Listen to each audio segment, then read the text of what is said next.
Hey guys, Sunderus here, and yeah, today we're playing some more Lucid 9. Ooh. And just to let you know, tomorrow we are gonna have a new Wednesday feature. Um, Osiris New Dawn is not working, and it's just been a pain in my arse. So since it was the Steam Summer Sale, I decided to get a game in which I've been wanting to play for a while, and I managed to get it because I ended up getting like £50 gift card from Steam, from Game, because I ended up turning in a load of old games that I had from my Xbox to get some money. So yeah, I ended up getting 50 quid on that, and I managed to get a couple of games. So I'm going to be doing one of them for the Wednesday feature. But without further ado, let's get right on into this.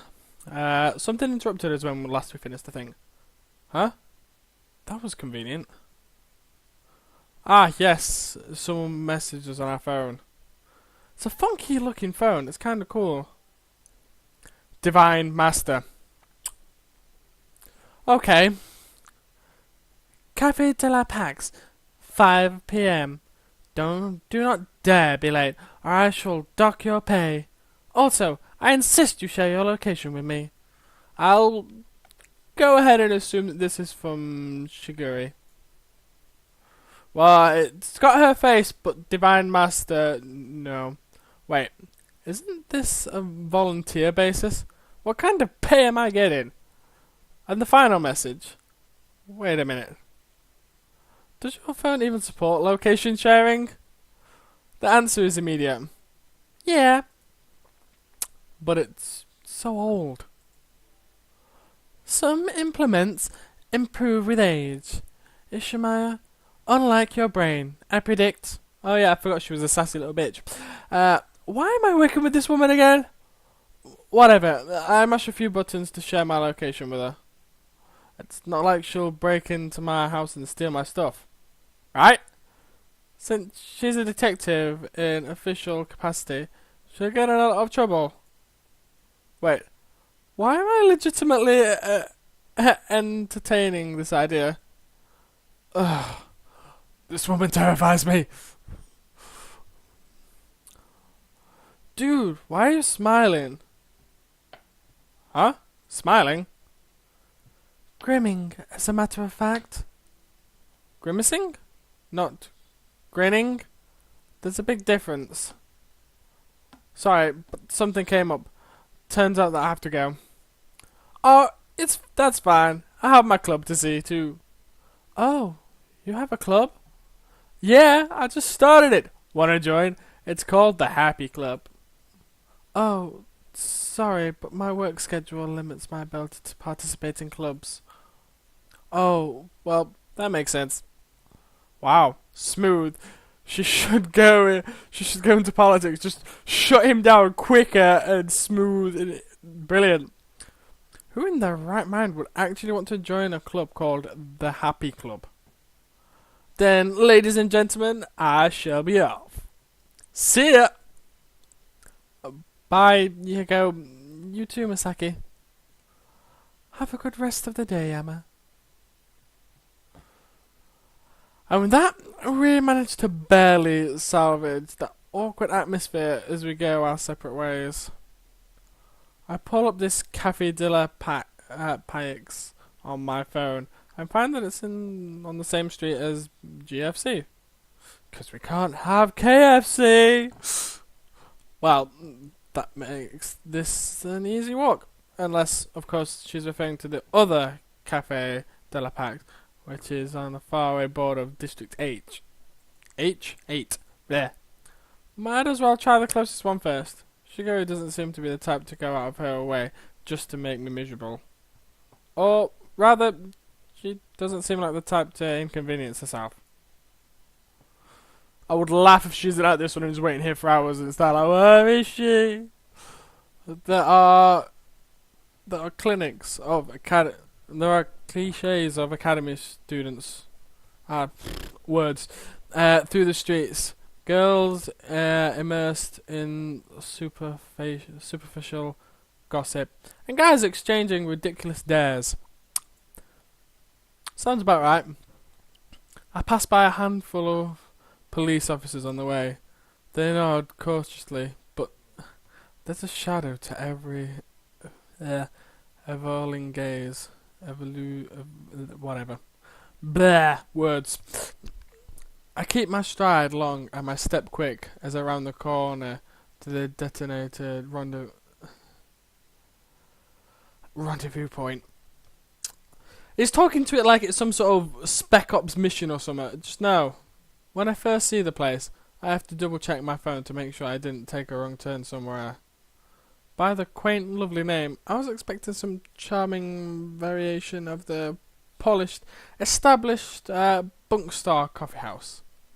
Instead, I met with a definition of modest: chip of paint, dusty windows, and a swaying sign with 3 broken letters.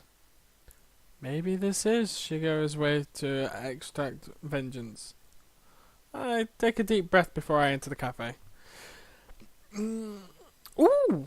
It actually looks kinda nice on the inside. Surprisingly, the place is really decent on the inside. Looks like a shithole on the outside. Pretty good on the inside. Sophisticated and sleek, the array of elegant furniture and is punctuated by the black grand piano along the far wall of the cafe. Ooh, very fancy words today. A delectable smell of butter and sugar drifts from the counter of the shop, where several intricate glasses boast rows of unique pastries, reminiscent of a fairy tale world. Welcome, may I take your order? The cashier greets me with a smile, drawing me to the front counter. Wait a minute, isn't she? Oh my god, this is brilliant. You're... Come to think of it, I've never seen where she goes after class ends. Of all people, it would be you. Consider it your lucky day. Just give me your order. The situation is too good to pass up. Elizabeth? Cashier? Do enlighten me. Why would such a wealthy, empowered young woman stoop to making lattes and washing dishes? Work experience, obviously. Every successful business comes with humble beginnings. I might believe her, but the way she is averting her eyes is suspicious. So, why don't your parents go get you some cushy internship at your dream corporation? You know, some people want to earn their success instead of being spoon-fed by their parents. But being spoon-fed is so much easier. I've learned by now that comments like these will just tick off Elizabeth more than actual insults. Sure enough, it works. You're insufferable! What's that? I should complain to customer services about an abusive cashier. Just order already! As I lazily glaze over the pastries displayed, a flicker of motion catches my eye.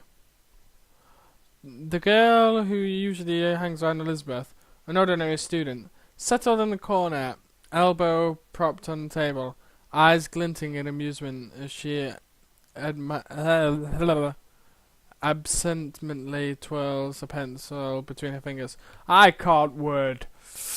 Her back is slouched, her smile carefree, but there's something that seems a little odd about her.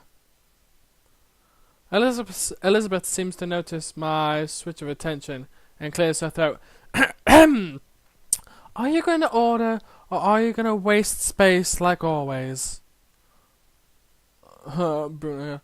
Oh, give him a moment, Beth. I glance at the book that's laying open, face on her table. Advanced English Synaptics and Grammatical Principles, version 3. That's the same text that I have it for English. She must be a third year, but in a different class? Head tilted slightly, eyebrows raised just barely. I get the impression that she's studying me just as hard as I'm studying her. Who are you? Isn't it courteous to introduce yourself before you demand my identity? As your buddy Lizzie has probably told you, courtesy isn't my strong suit. Oh, then what is? Nothing. Just a bit of friendly advice, Beth. But you may want to watch your step around this one. What makes you say that? Why, he's figured you out. This selects an unusual reaction from Elizabeth. Bitten up lips, fiddling hands, and an anxious shift of the eyes. Odd, I don't recall figuring out anything. Well, Yama, why don't you give Beth a little grace? Her eyes are twinkling at me challengingly, like she knows I don't know, but wants me to figure it out. Why would she do that? Why isn't she taking Elizabeth's side? Fine, I'll apologise. Just don't tell anyone. Well, now, I really have no clue what's going on. But I might as well go along with it. Yeah, why shouldn't I? She seems at a loss for words. I can't help but grin. You'll play me? You know I can't. The cashier's, that catches me off guard, but thankfully I'm able to hide my expression just in time. Interesting, she can't pay. That can only mean that she's not as high and mighty as she pretends to be. Maybe her spending is restricted by her parents, or maybe she's legitimately poor.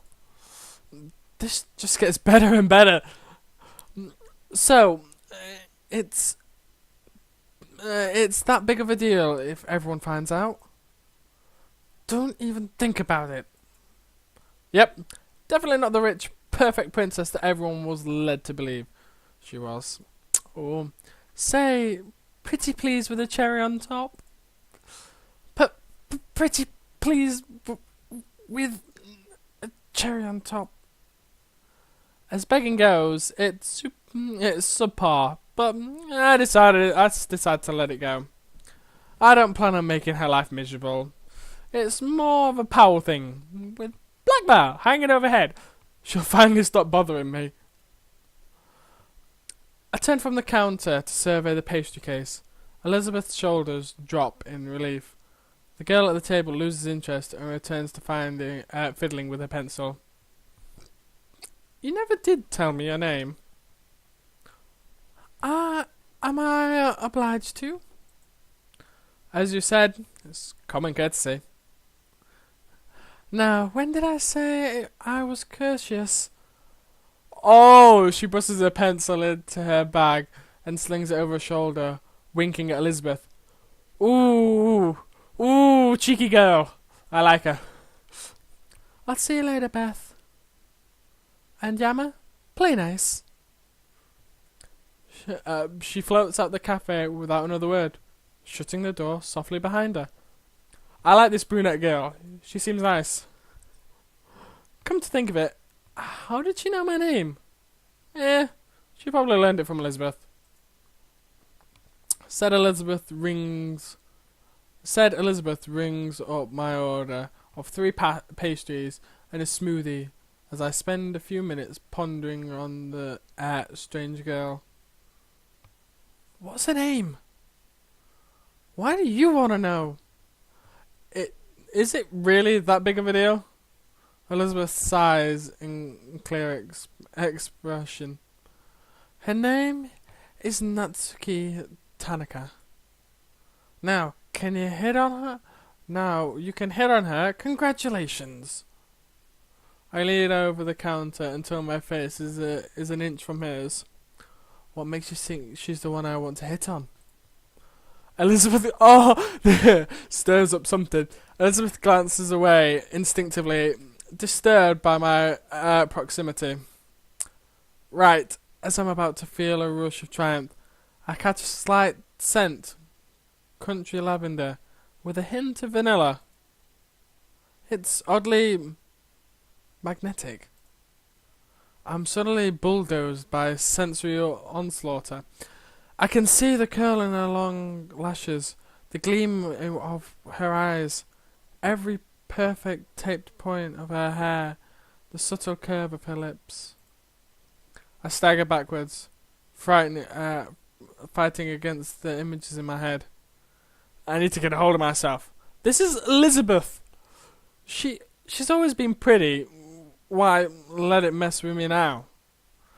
In a shaky attempt to cover over my slip-up, I shove a bill forward. Keep the change.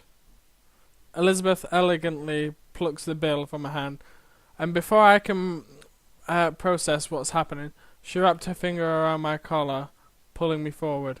Ooh! For a few painful seconds, she stays there, her lips inches from my jawline. And that, guys, is where I'm going to leave it for today. Yes, I am an ass. No, I do not care. We're leaving it there, and you can find out next week what happens. If you enjoyed the episode, give us a thumbs up. If you didn't, give us a thumbs down. Let me know what you like. If you've got any games you'd like me to play, pop them in the comments, because I will have a good look at them and see if I can't play them at some point. And if you've enjoyed what you've seen on my channel so far, hit the subscribe button. Hit it with a paw. Hit it with the Cerberus paw. And I'll see you guys in the next episode. Sundere Cerberus is going back down to hell. Ow!